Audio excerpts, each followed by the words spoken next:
এবারের 2024-এর ভয়াবহ বন্যায় ক্ষতিগ্রস্ত মানুষদের পাশে দাঁড়াবার জন্য শুরু থেকে আমরা চেষ্টা করেছি। রাত দিন এখানে কাজ চলছে। আপনারা দেখতে পাচ্ছেন আমাদের পেছনে যে কার্যক্রম, এই কার্যক্রম সারাদিন চলছে, রাতভর চলছে এবং আমাদের আজকে 10ম দিন চলছে কাজের। আর এই জায়গাতে 8ম দিন, গত শুক্রবার থেকে আমরা শুরু করেছি এই জায়গাতে। আর পুরো কার্যক্রম আমরা শুরু করেছি অনেক আগে থেকে। আপনি একটু মেহরবানি করে ওইদিকে একটু দাঁড়ান। পুরো কার্যক্রম আমাদের চলছে 10 দিন যাবত, আর এখানে আমাদের স্পেসিফিক কাজ চলছে 8ম দিনে। তো আমরা এই 8ম দিনে কোন জায়গায় দাঁড়িয়ে আছি, আপনারা যেহেতু এসেছেন আমরা আপনাদেরকে একটু আপডেট দিতে চাই। আমরা এ যাবৎ চাল কিনেছি, ত্রাণ সামগ্রী হিসাবে চাল কিনেছি আমরা 998 মেট্রিক টন, যেটাতে আমাদের খরচ হয়েছে 5,55,80,000 টাকা। আমাদের ডাল কেনা হয়েছে 200 মেট্রিক টন, যেটাতে খরচ হয়েছে 2,03,60,000 টাকা।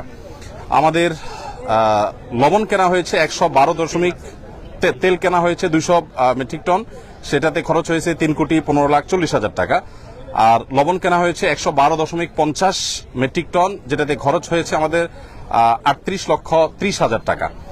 এবং আমাদের খেজুর কেনা হয়েছে 120 মেট্রিক টন, যেখানে খরচ হয়েছে আমাদের 4,60,50,000 টাকা।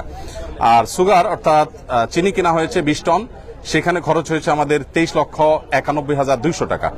চিড়া কেনা হয়েছে 40 টন, সেখানে খরচ হয়েছে আমাদের 22,51,000 টাকা। এবং পানি কেনা হয়েছে 100 টন, যেখানে খরচ হয়েছে আমাদের 9 লক্ষ টাকা। আর ভুসি অর্থাৎ গোখাদ্য কেনা হয়েছে 67.38 মেট্রিক টন, সেখানে আমাদের খরচ হয়েছে 29,06,750 টাকা। সর্বসাকুল্যে আমাদের মালামাল কেনা হয়েছে 1,857 মেট্রিক টন। ত্রাণ সামগ্রী কেনা হয়েছে এ পর্যন্ত, যেখানে খরচ হয়েছে 16,58,08,950 টাকা। আর আমরা পানি একটু শুকিয়ে গেলে, বন্যার পানি একটু শুকানো শুরু করলে 1 লক্ষ পরিবারকে 25 কেজি করে চাউল দেব ইনশাআল্লাহ। কারণ আমরা জানি যে বন্যার পানি শুকিয়ে গেলেই কিন্তু মানুষের কষ্ট শেষ হওয়া নয়, বরং অনেক কষ্ট তখন শুরু হয় নতুন করে। বিশেষ করে যারা ছোট ছোট ব্যবসার উপরে ডিপেন্ডেন্ট ছিল, সেগুলো শেষ হয়ে গেছে, তারা নতুন করে দাঁড়াতে আরো সময় লাগবে। তারা যেন দাঁড়াতে পারে এবং 15 দিন 20 দিন যাতে অ্যাটলিস্ট তারা আরো চলতে পারে, সেজন্য আমরা 1 লক্ষ পরিবারকে 25 কেজির করে চাউলের বস্তা দেব। এখানে আমাদের লাগবে হলো 2500 টন। এর অর্ডার আমরা ইতিমধ্যে দিয়ে ফেলেছি, অর্থাৎ পার্চেসিং হয়ে গেছে। আগামী 3 বা 4 তারিখ ইনশাআল্লাহ, 3 তারিখে মাল ডেলিভারি পাবো, 4 তারিখ থেকে আমরা ডিস্ট্রিবিউশন শুরু করব। ফেনীর যে সমস্ত এলাকা শুকিয়ে গেছে সেই এলাকাগুলোতে বিশেষ করে। সেখানে আমাদের খরচ হবে 14,15,00,000 টাকা।